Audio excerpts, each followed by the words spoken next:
Welcome back to Wren and Rest. Tonight, a long story from Greek mythology. The first chapter of the Odyssey, told slowly, the way it should be told, when the lamps are low and the day is finally letting go of you. This is the story of Odysseus, a man who wanted only to go home, and the long, strange voyage that found him instead. You don't need to follow it. You don't need to remember any of it in the morning. If these stories help you sleep, you can subscribe so the next one finds you when you need it. Settle in. Let your shoulders drop. Let your jaw unclench. The story will not hurry, and neither will you. The wind that took them out of Troy did not feel like victory. It felt like exhaustion, finally allowed to lie down. 12 ships low in the water with what they had taken from the city. Sails patched and patched again. Men who had not slept properly in 10 years. Odysseus stood at the stern of his own ship and watched the coast of Troy thin out behind them. The smoke from the city was still rising. It would rise for days. There were towns inland, he knew, that would see that smoke and not yet know what it meant. He did not feel triumph. He had thought he would. For 10 years, the thought of this moment had been the thing that kept him standing. Now the moment was here, and what he felt was only tired. The man beside him, Eurylochus, said something. Odysseus did not hear it. Eurylochus did not repeat himself. They had reached the age, all of them, where words could be left unsaid and still be understood. The shore receded. The smoke became a smudge. The smudge became nothing. After a while, the men stopped looking back. 12 ships, 600 men, a long way to Ithaca. Odysseus let himself sit down on a coil of rope. He had not sat down in he could not remember how long. The wood of the deck was warm from the sun. He put his hand flat against it and felt the slow shudder of the hull moving through water, and thought briefly and without pride, I am alive. I should not be alive, but here I am. The first day they sailed easy. The wind held. The men ate the bread they had brought from Troy, hard and full of weevils, and laughed about it, because they had eaten worse things in the trenches around the city walls. Someone played a few notes on a reed pipe and stopped, embarrassed, because none of them remembered what music sounded like when it was for nothing. The second day, the wind shifted. Not a storm, just a wrongness. The kind of shift sailors notice before they can name it.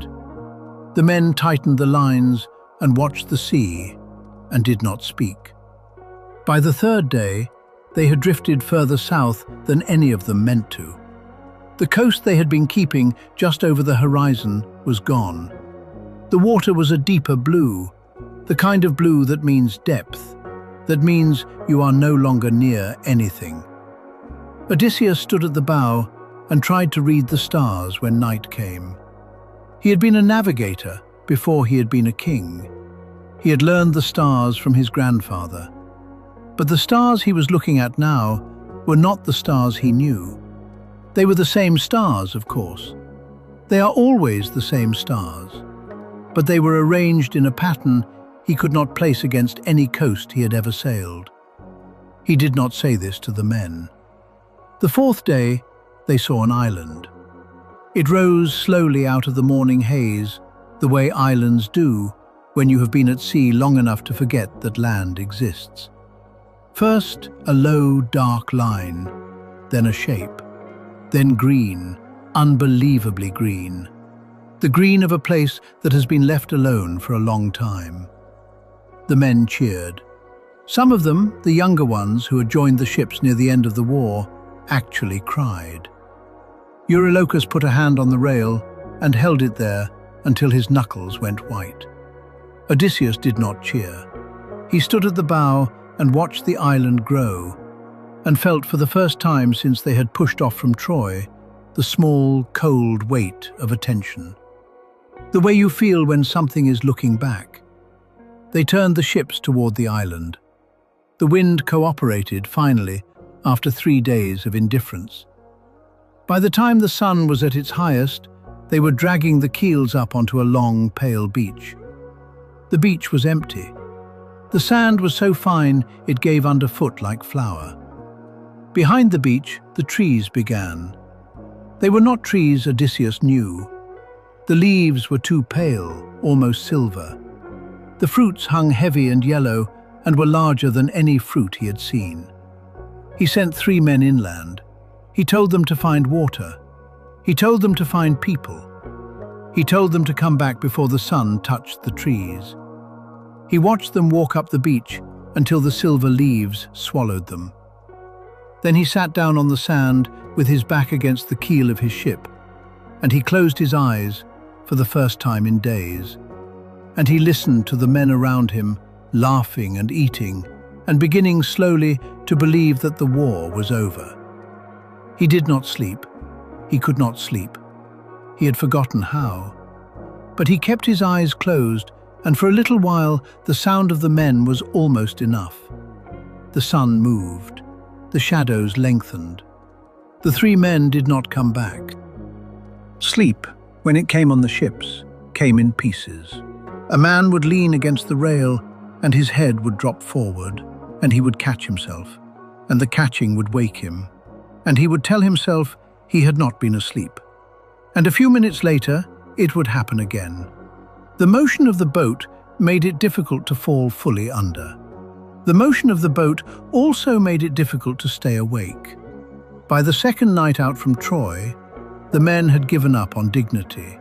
They lay down where they sat. They wrapped themselves in whatever cloth was nearest. The watch was kept by whoever had the most quiet anger left to keep them upright. Odysseus took the second watch. He sat at the bow, his back against the figurehead, a wool cloak pulled around his shoulders. The night was clear. The stars were the stars he had grown up with. Cassiopeia in her chair, the Dipper, the long arm of the river of light that the men sometimes called the Milky Way, and sometimes called the road home, depending on their mood. The sea moved beneath the ship the way a chest moves under a sleeping body. Slow, even, without thought. He thought about Penelope. He had not allowed himself to think about Penelope in a long time. During the war, thinking about her was a luxury he could not afford, a softness that would have broken him. After the war ended, the thought of her became something else, something he was almost afraid of. 20 years was a very long time. She would not be the woman he had left. He would not be the man who had left her. He thought about his son. He had last seen Telemachus as a baby, in the dust of a ploughed field, the day Odysseus had pretended to be mad to avoid the war, and had failed at the pretending. The baby was now a grown man. Odysseus had missed all of it. The first words, the first time the boy had stood up, the first time he had ridden a horse, the first time he had been afraid of something, the first time someone had been cruel to him. A man who has missed 20 years of a child's life cannot get those years back. But a man can come home. And a man can sit at a table and ask his son a question, and his son can answer. That was what Odysseus thought about on the second watch, while the sea breathed under the ship, and the stars wheeled slowly westward, and the men slept around him in their patches of stolen rest. He did not know then that this would be the last easy night for a long time. He did not know that the wind, which had been so steady, was about to turn. He only knew that he was going home, and that the road was the road he could see in the sky, and that the boat moved beneath him like something alive and trustworthy. For a few hours, that was enough. Then dawn began to grey the eastern sky, and a mist came in low across the water. And somewhere in the mist there was an island that no one on any of the 12 ships had been expecting. The island had no name, or rather, it had no name that any of the men knew. Eurylochus, who was the navigator on Odysseus's ship, and the one most likely to know such things, stood at the bow and looked at the island for a long time and said nothing. There were no charts for this water. They had been blown further south than the maps went. The island was beautiful. That was the first thing the men noticed. The trees came down almost to the waterline. They were not the olive and pine they were used to. The leaves were broader, paler, almost silver in the morning light. Between the trees, the men could see flashes of color, flowers maybe, or fruit. It was hard to tell from the ships. The beach was so white it almost hurt to look at. Odysseus sent 3 men ashore. He chose them carefully. He chose Polyphemus, who was the most level-headed of his crew. He chose a younger man named Eumelus, who was strong. And he chose a 3rd man whose name none of the survivors could later remember, which was strange because they had all known him for years. Their orders were simple. Find water. Find people if there were any. Find out what kind of place this was. Come back before the sun touched the highest tree. The 3 men walked up the white beach and into the silver trees and were gone. The sun moved across the sky. The men on the ships waited. The shadows of the trees grew longer. The air smelled faintly of something sweet, something that was almost familiar, something like honey and something like a flower Odysseus had known as a child but could not now name. The smell came on the wind from the island. Some of the men, smelling it, smiled without meaning to. Some of them sat down on the deck and closed their eyes. Eurylochus looked at Odysseus. Odysseus looked back. Neither of them said anything. They were both old enough to know that a sweet smell on a wind from a strange shore was not always a kind thing. The sun touched the highest tree. The 3 men did not come back. Odysseus drew his sword. He chose 6 men who had been around him long enough to recognize the look on his face. They did not ask questions. They followed him up the white beach into the silver trees. They found the 3 men in a clearing not very far from the beach. The men were sitting on the ground. They were laughing softly, the way a person laughs at a joke remembered from many years ago. In their hands, they held the fruit of the strange trees. Yellow fruit, the size of a child's fist, with skin so thin it was almost translucent. The men were eating the fruit slowly. There was juice on their chins. Their eyes were open but unfocused, looking at something the rescue party could not see. Polyphemus looked up when Odysseus entered the clearing. He smiled. He held out the fruit to his captain. "You should try this," Polyphemus said.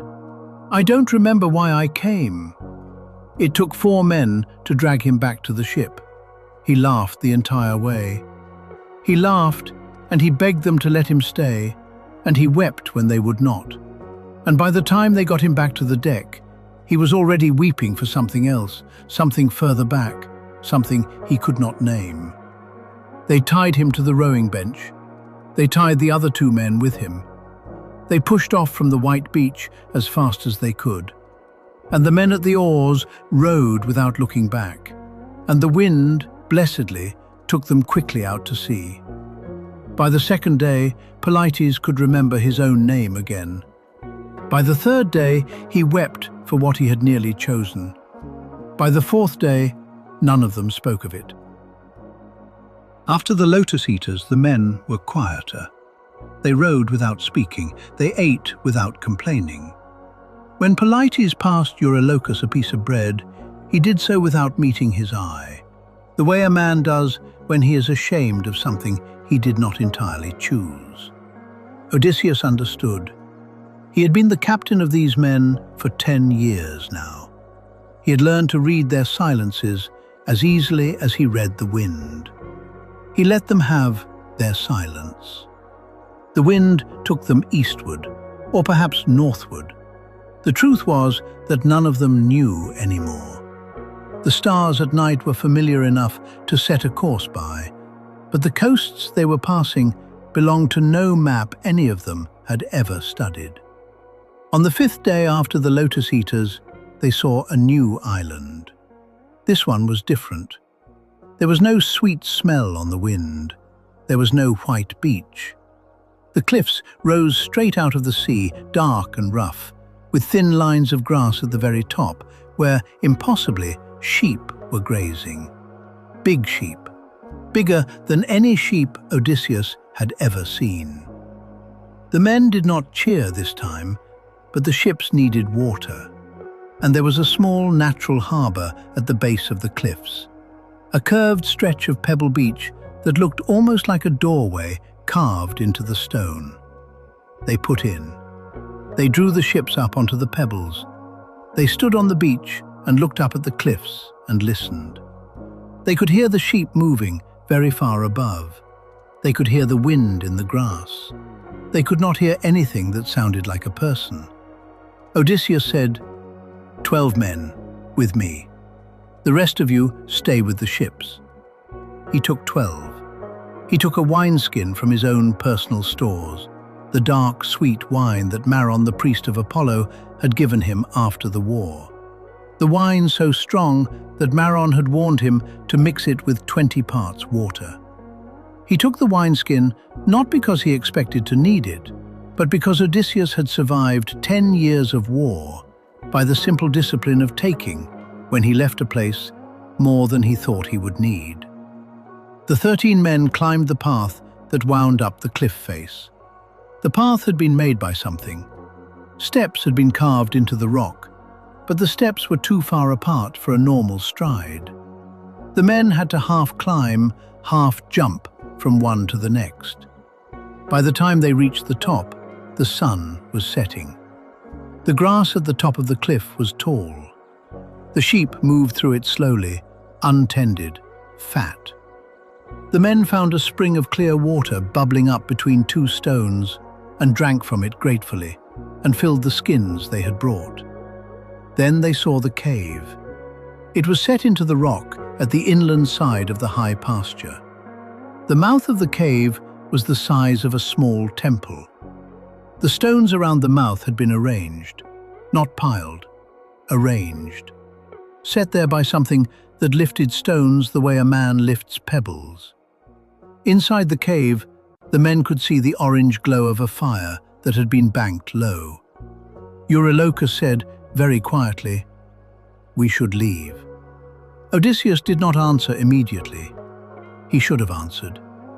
Later, lying awake at night for many years, he would think back to this moment and wonder what would have been different if he had said yes. If he had said, "Yes, you are right. We have water. We have what we need. Let's go." But he did not say that. What he said was, "We will see who lives here. We will offer them Xenia. Whoever lives in such a place is rich, and rich men give gifts to travelers, and we have lost much." Xenia was the word for the old custom, the custom of hospitality. A traveler comes to your door. You feed him. You give him a place to sleep. You ask his name only after he has eaten. Then when he leaves, you give him a parting gift, and he gives you one in return, and the two of you are now bound, not as friends exactly, but as something older and more useful than friends. It was a good custom. It had kept the world held together for a very long time. It had not occurred to Odysseus, who was a Greek, that the custom might not be known by everyone who lived in the world.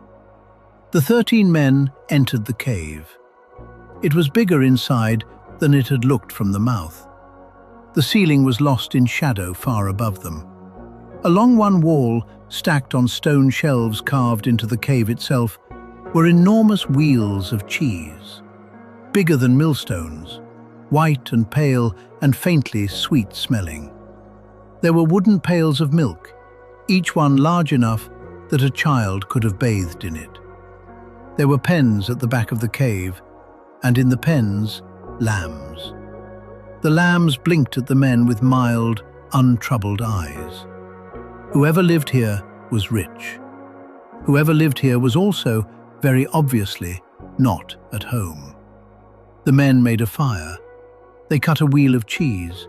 They drank some of the milk. They sat down to wait, because that was what Xenia required. You waited for your host. You did not steal from him. You waited, and when he came, you presented yourself, and the customs took over from there. They waited a long time. The fire burned down. Outside, the sun set fully, and the cave grew darker, and the small orange glow of the banked fire was the only light. And the men, full of cheese and milk and exhausted from rowing for days, began, one by one, to fall asleep. Odysseus did not fall asleep. He sat with his back against the cave wall, his sword across his knees, and he listened. After a long time, he heard footsteps. The footsteps were not the footsteps of a man. They were too far apart. There was too much weight in each one. The earth, even through stone, gave a small, dull thud as each foot came down. Odysseus reached out and touched the men closest to him. They woke. They saw his face and did not speak. Within a few breaths, all 12 of them were awake, pressed back into the deeper shadows of the cave, watching the entrance. The footsteps grew closer. A shadow filled the mouth of the cave. The shadow was the size of the mouth itself. It did not seem possible. The shadow stooped and entered, and the man who entered, who was not a man, had to bend nearly in half to clear the cave roof. He carried, slung over his shoulder, a bundle of trees. Whole trees taken down at the root for firewood. He set the trees down. He took a stone the size of a cottage and rolled it across the mouth of the cave, sealing it. The stone made a sound like a door, closing in a place that did not want you to leave. Then he walked into the firelight. The men in the shadows held their breath. He had only one eye.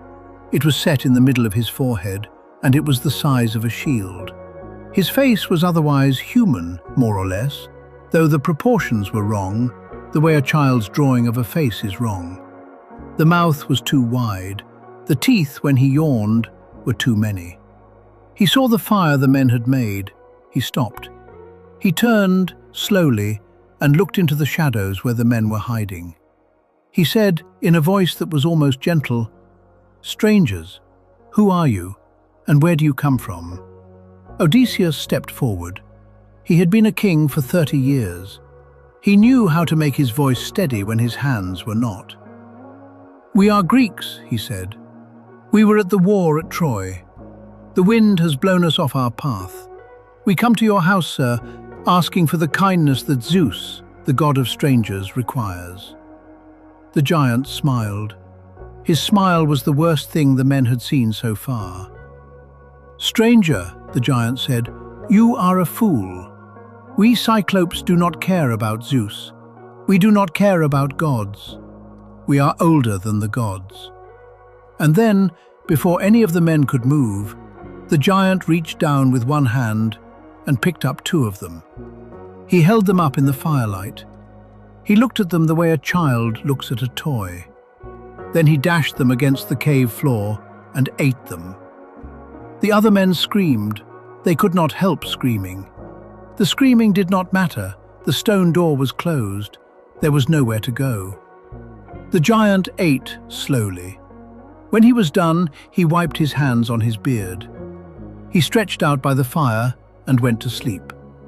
The men huddled together at the back of the cave. Eurylochus was weeping. Polites was weeping. Even the older men, the ones who had seen everything at Troy, were weeping. Odysseus did not weep.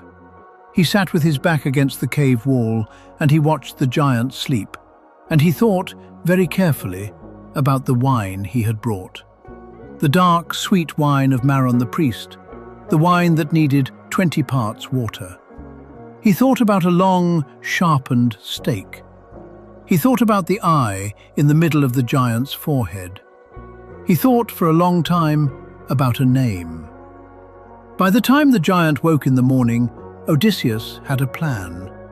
It was a bad plan. It was the only plan he had. When the giant left for the day, rolling the stone aside and rolling it back behind him so the men could not escape, Odysseus had the men cut a long pole from one of the trees the giant had brought. They sharpened one end. They hardened the point in the embers of the fire. They hid it. When the giant came back that night, he ate 2 more men. When he was finished, Odysseus stepped forward, holding the wineskin.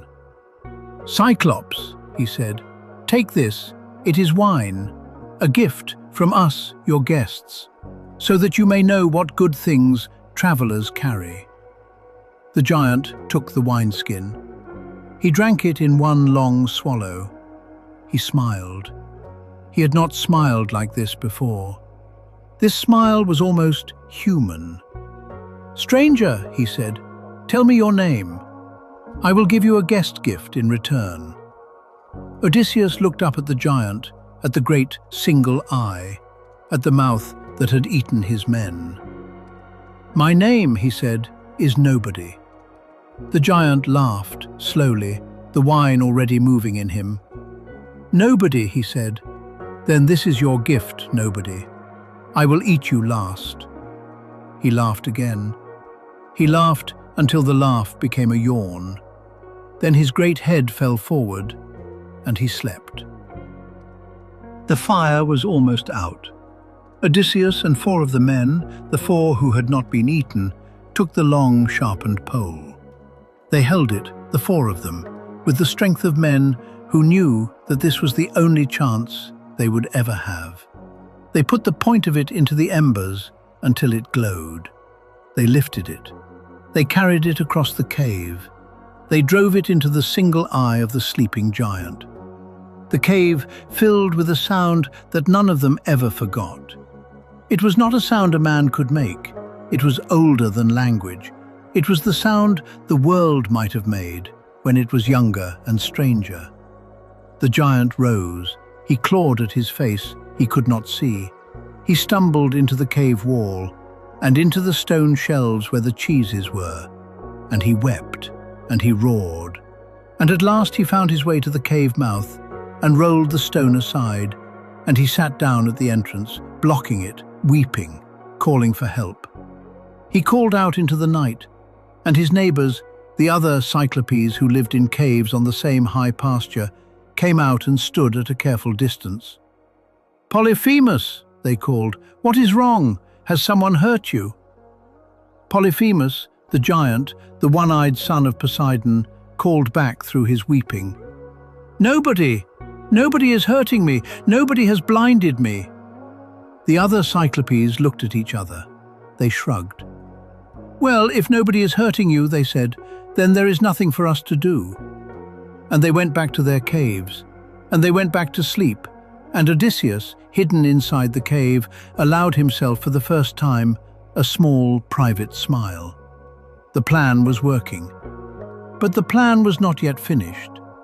In the morning, the giant let his sheep out to pasture.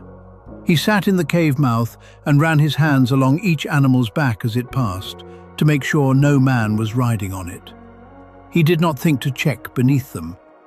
The men tied themselves to the undersides of the largest rams. They held on with their fingers and their knees. The wool was thick and warm. The rams smelled of grass and old milk. One by one, they passed beneath the giant's hands. Odysseus went last, beneath the largest ram, the giant's own favorite, a ram so big its back was as tall as a man's shoulder. The giant paused as the great ram reached the door. He put his hands on the ram's head. He spoke to it, gently, as a man speaks to an animal he loves. "My good ram," the giant said, "why are you the last today? You are usually the first. Are you grieving for my eye, my friend? Do you grieve with me?" Odysseus, hanging in the wool beneath the ram's belly, did not breathe. After a long moment, the giant let the ram go. The ram walked out of the cave, into the morning, down the path to the sea. The men ran for the ships. They cut the lines. They pushed off. The men at the oars rowed the way men row when they will not ever look back. When they were a safe distance from the shore, Odysseus could not help himself. He stood at the stern and called out to the giant on the cliff. "Cyclops," he shouted, "if anyone ever asks who blinded you, tell them it was Odysseus, son of Laertes, king of Ithaca." He had been a king for 30 years. He should have known better. He had survived 10 years of war by knowing when to be quiet. The giant heard him. The giant, who was the son of Poseidon, who was the god of the sea, raised his hands to the sky and called out, weeping, asking his father for vengeance. The men rowed on. The wind took them. The island shrank behind them. Odysseus sat down on the deck and put his face in his hands. He had given his name to the sea. After the giant, they sailed for many days. The men did not speak of what had happened in the cave. There are some things that men, having survived together, do not need to discuss. They had gone in, 13 of them. They had come out, 7. The math was simple, and the math was the kind of thing you carry in your body, not in your words. The wind held. The stars were strange but readable. The men healed slowly, the way men heal from things that cannot be healed. After many days, they came to a new island. This island, like the last one, was different from anything any of them had seen. It was small. It was almost perfectly round, and it was encircled completely by a tall wall of bronze. The wall caught the afternoon light. The bronze hummed faintly, the way bronze does when wind moves over it from many directions at once. The island belonged to Aeolus, the keeper of the winds. Aeolus received them as guests. He gave them food. He gave them rest. He listened to Odysseus tell slowly the story of the war, and the Lotus-Eaters and the cave of the Cyclops. He nodded. He did not interrupt. When the story was finished, he took Odysseus aside. "Stranger," he said, "I will help you. I will gather into a single bag every wind that does not blow toward Ithaca. Only the west wind I will leave free, and the west wind will carry you home." He gave Odysseus the bag. It was made of the hide of an ox, sewn shut with silver thread. Inside it, the winds murmured. "Do not open this bag," Aeolus said, "not for any reason, not until you are home." Odysseus took the bag. He thanked the keeper of the winds. He returned to his ship, and the west wind took them out of Aeolus's harbour. And for 9 days and 9 nights, the wind blew steady and true. And the ships moved across the sea toward Ithaca. On the 10th day, Odysseus saw his island, the hills of Ithaca where he had grown up, the little harbour where the fishing boats came in at evening, the smoke rising from a single hearth that somehow he was sure was his own. He had not slept in 9 days. He had been at the steering oar the entire time, refusing to trust the ship to anyone else, refusing to let the bag of winds out of his sight. Now at last, with home in view, he allowed himself to sit down. He allowed himself to close his eyes. He fell asleep. His men, who had watched him guard the strange ox-hide bag for 9 days, decided at last to see what was in it. They thought it was treasure. They thought he had been keeping it from them. They opened the bag. Every wind that did not blow toward Ithaca came howling out at once. The ships were caught up. The hills of Ithaca grew smaller. The harbour disappeared. The smoke from the hearth was gone. By the time Odysseus woke, they were back in the open sea, and Ithaca was nowhere in sight. He did not weep. He had passed weeping, somewhere in the cave of the giant, and he had not been able to weep since. He sat down at the stern.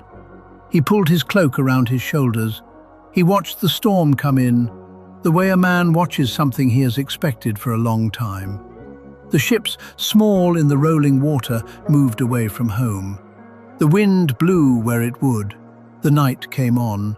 And somewhere ahead of them, in a sea no map had ever drawn, The next island was waiting.